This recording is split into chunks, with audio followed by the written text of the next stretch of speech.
Hello guys, welcome to TNPSC path finder. Bharathiyar அப்படின்ற topic பார்த்துட்ருக்கோம். School book அப்படின்றதில் cover பண்ணிட்டு வந்துட்டுருக்கோம். Next part. மூன்றாவதாக நான் குறிப்பிட விரும்புபவர் அம்புஜத்தம்மாள். அம்புஜத்தம்மாளுக்கும் பாரதியாருக்கும் என்ன சம்பந்தம் அப்படின்னு பார்த்தீங்கன்னா, இந்த லைன் பாருங்கள். மகாகவி பாரதியாரின் பாடல்களை பாடி விடுதலை உணர்வை ஊட்டினார். யார்? பாரதியாரோட பாடல்களை பாடி விடுதலை உணர்வை ஊட்டியவர் யாருன்னா அம்புஜத்தம்மாள். எட்டயபுரத்து அரசவையில் இருந்த காந்திமதிநாதன் என்பவருக்கு பாரதியார் மீது வெறுப்பு ஏற்பட்டது. எட்டயபுர அரசவையில் காந்திமதிநாதன் அப்படின்றவர் இருந்தார். அவருக்கு பாரதியின் மீது வெறுப்பு அப்படின்றது ஏற்பட்டது. ஏன் அப்படின்னா, பாடல் புனைவதில் வல்லவரான பாரதியை பாடலாலேயே சிறுமைப்படுத்த வேண்டும் என்று நினைத்தார். ஆனால் ரெண்டு பேருக்கும் வெறுப்பு. காந்திமதிநாதன் பாரதி நல்லா பாட்டு பாடுறவர். ஸோ பாட்டுனாலேயே பாரதியை இழிவுபடுத்தணும், சிறுமைப்படுத்தணும் அப்படின்னு நினச்சாரு.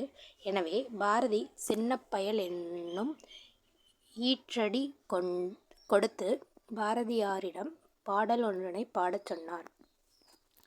பாரதி சின்ன பயல் அப்படின்ற கடைசி லைன் இது வச்சுக்கோங்க. ஒரு பாட்டு கொண்டு வாங்கன்னு பாரதியாரிடம் பாடல் ஒன்றனை பாட சொன்னார். காந்திமதிநாதனின் உள்நோக்கத்தை புரிந்து கொண்ட பாரதியார் பாரதி சின்ன பையல்னு முடிகிற மாதிரி பாட்டு பாட சொன்னார் காந்திமதிநாதன். அந்த உள்நோக்கத்தை புரிஞ்சுக்கிட்ட பாரதியாரோ காந்திமதிநாதனை பாரதி சின்ன பயல் அப்படி காந்திமதிநாதனின் உள்நோக்கத்தை புரிந்து கொண்ட பாரதியாரோ எப்படி பாடி முடித்தார் அப்படின்னா, காந்திமதிநாதனை பாரதி சின்ன பயல் அப்படின்னு காந்திமதிநாதனையே சின்ன பயல்னு சொல்லி முடித்தார் அந்த பாடலில்.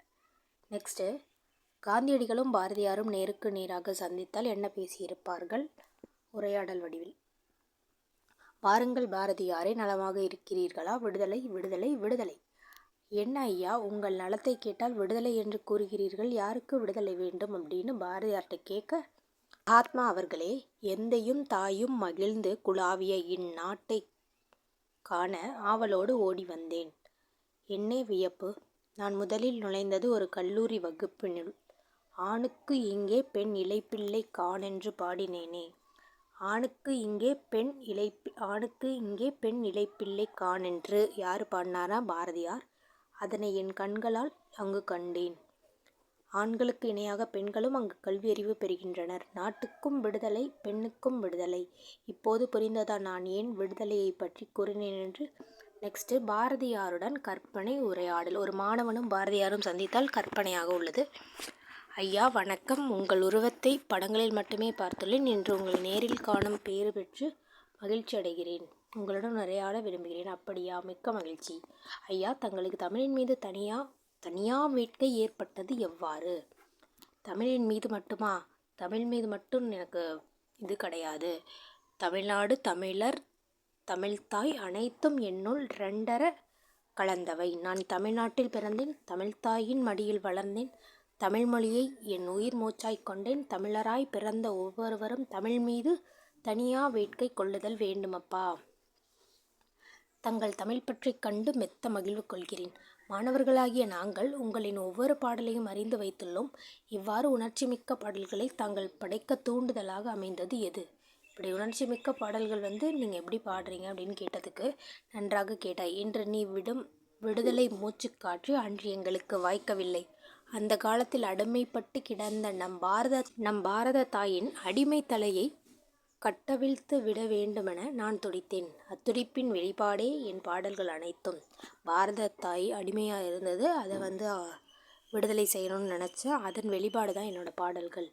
ஐயா, உங்கள் பாடல்கள் நிலைபெறு பெற்றவை, எஞ்ஞான்றும் ஏற்புடையவை. போன்ற மாணவர்களுக்கு நீங்கள் சொல்ல விரும்பும் அறிவுரை யாது? எப்போதுமே உங்கள் பாடல்கள் ஏற்புடையதாக இருக்கும். எங்களோட மாணவர்களுக்கு அறிவுரை, மாணவர்களே, உங்கள் திறமைகளை வளர்த்து கொள்ளுங்கள். கிடைக்கும் நல் வாய்ப்புகளை பயன்படுத்தி கொள்ளுங்கள். மொழிப்பற்றும் நாட்டுப்பற்றும் விடாது பற்று கொள்ளுங்கள். நம்ம அறிவு செல்வங்களாம் இலக்கியங்களை ஈடுபாட்டுடன் கற்று தரமிக்க இலக்கியங்களை இயற்றுங்கள். நன்றி ஐயா, அவ்வாறே செய்கிறோம் அப்படின்னு ஒரு இது. அது கற்பனை தான், அதில் ஒன்றும் இல்லை.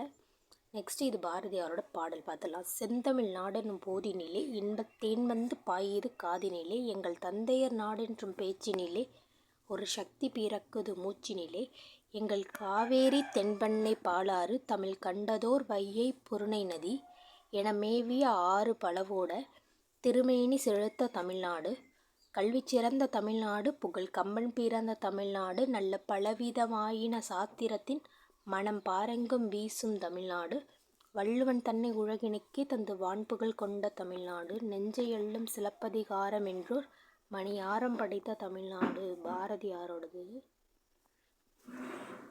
செந்தமிழ் நாடெனும் போதினிலே இன்பத் தேன் வந்து பாயுது காதினிலே எங்கள் தந்தையர் நாடென்ற பேச்சினிலே ஒரு சக்தி பிறக்குது மூச்சினிலே எங்கள் காவேரி தென்பண்ணை பாலாறு தமிழ் கண்டதோர் வையை பொருணை நதி என மேவிய ஆறு பல ஓட திருமேனி செழித்த தமிழ்நாடு கல்வி சிறந்த தமிழ்நாடு புகழ் கம்பன் பிறந்த தமிழ்நாடு நல்ல பலவிதமாயின சாத்திரத்தின் மனம் பாரெங்கும் வீசும் தமிழ்நாடு வள்ளுவன் தன்னை உலகினுக்கே தந்து வான்புகழ் கொண்ட தமிழ்நாடு நெஞ்சை எள்ளும் சிலப்பதிகாரம்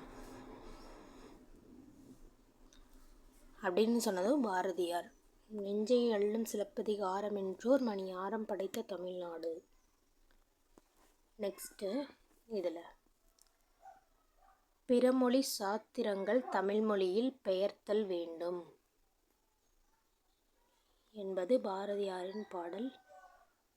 பிறமொழி சாத்திரங்களை தமிழ் மொழியில் பெயர்த்தல் வேண்டும் என்னும் பாரதியாரின் பாடலுடன் இந்நிகழ்ச்சியை தொடங்கலாமா? மொழிபெயர்ப்பு பற்றினது. பிறமொழி சாத்திரங்கள் தமிழ் மொழியில் பெயர்த்தல் வேண்டும். நெக்ஸ்ட்டு விடுதலை போராட்டத்தில் தமிழ் இதழ்கள். 1904 பாரதியார் சுதேசமித்திரனின் துணை ஆசிரியராக சேர்ந்தார்.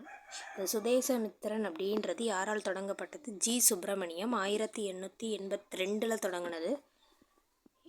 இதழாக தொடங்கி 1889 நாளிதழாக மாறினது. 1904 அந்த காலகட்டத்தில் பாரதியார் சுதேசமித்திரனின் துணை ஆசிரியராக சேர்றாரு. தமிழக மக்களின் துயில் நீக்க புரட்சிகரமான கருத்துக்களாலும் சுவைமிகு உரைநடையாலும் சுதேசமித்திரன் புது பொலிவுடன் வலுவோடும் வந்தது. சுதேசமித்திரன் இதழில் புரட்சிகரமான கருத்துக்கள் சுவைமிகு உரைநடைகள் யார் படைத்தா அப்படின்னா பாரதியார். அவர் துணை ஆசிரியராக எப்போ சேர்றாரு? 1904. மகாகவி பாரதியார் 1907 இந்தியா அப்படின்ற தமிழ் மாத இதழை தொடங்கினார். பாலபாரதம் அப்படின்ற ஆங்கில வார இதழையும் தொடங்கினார். 1907 தமிழ் மாத இதழ் இந்தியா, ஆங்கில வார இதழ் பாலபாரதம். இதன் மூலம் நாட்டு மக்களுக்கிடையே விடுதலை உணர்வை வளர்த்தார்.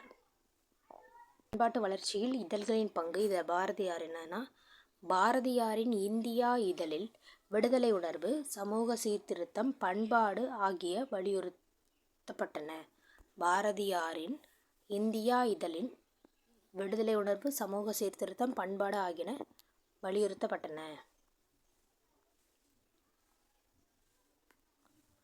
நெக்ஸ்ட்டு பாரதியார் 1882 1921 கருத்து படங்களை பற்றி பாரதியார். தமிழ் இலக்கியத்தின் பல்வேறு துறைகளில் புதுமைகளை தொடங்கி வைத்த பாரதியார் இதழியலிலும் புத்துணர்ச்சியை உருவாக்க பெருமைக்குரியவர்.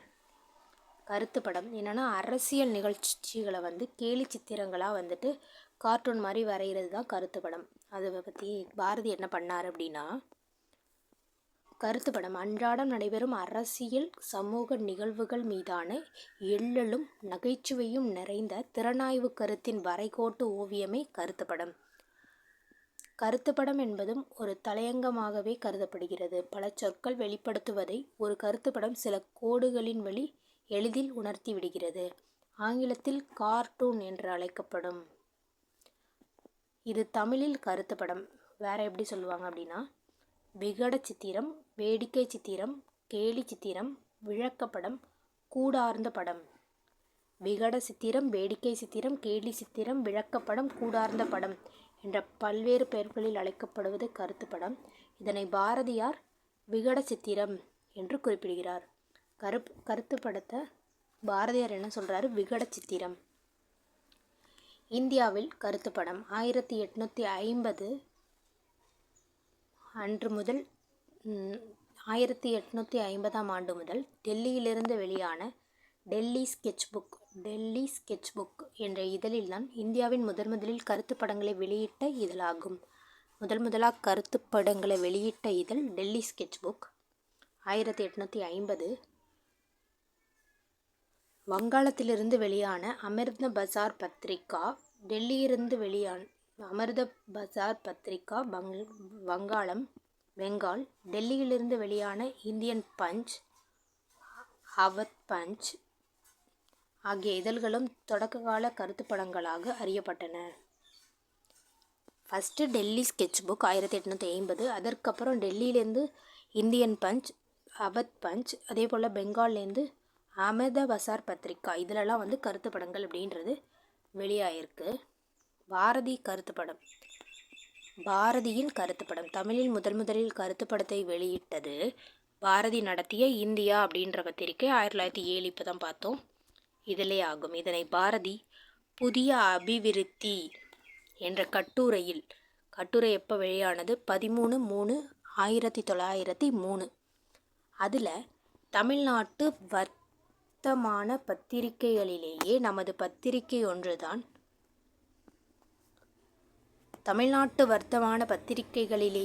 பத்திரிகை ஒன்றுதான் விகட சித்திரங்கள் பதிப்பித்து வருவதென்ற விஷயம் நேயர்களுக்கு தெரிந்திருக்கும் அப்படின்றது சொல்லியிருக்காரு.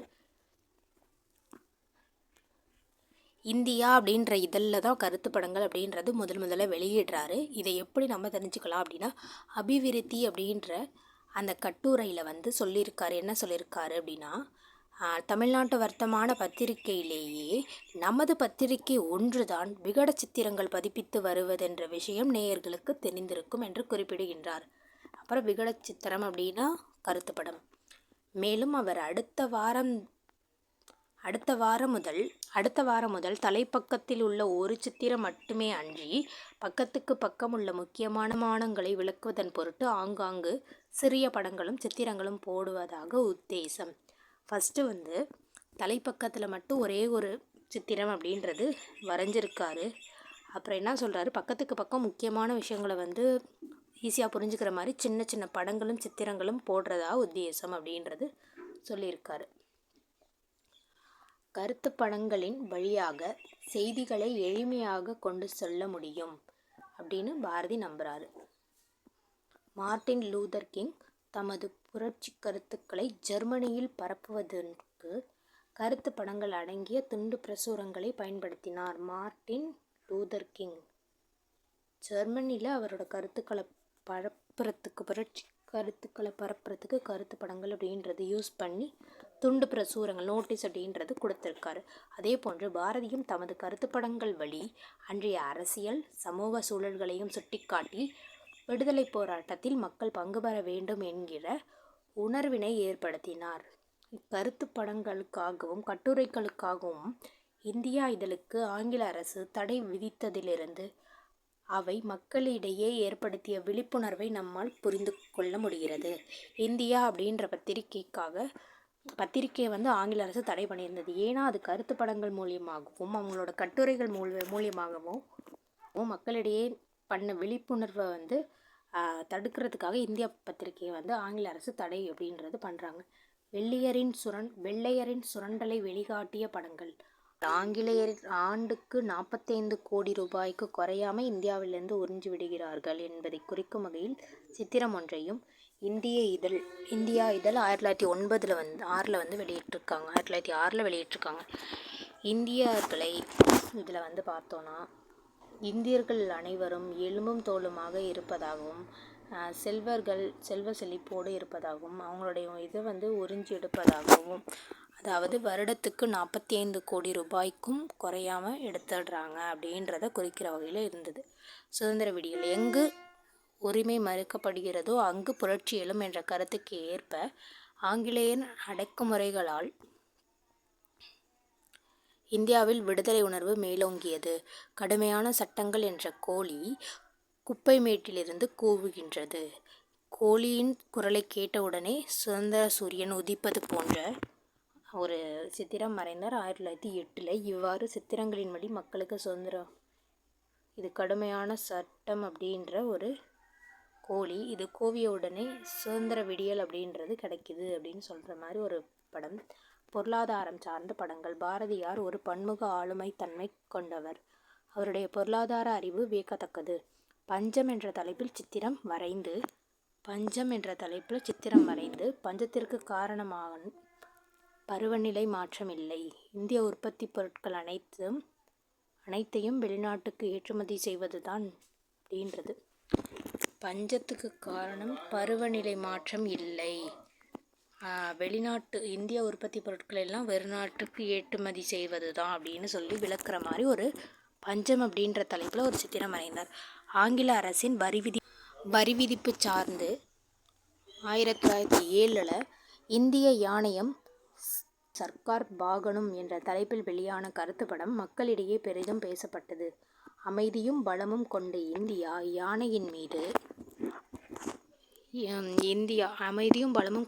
அப்படின்ற யானையின் மீது சுங்கவரி, நிலவரி, தொழில்வரி, வருமான வரி முதலிய சுமக்க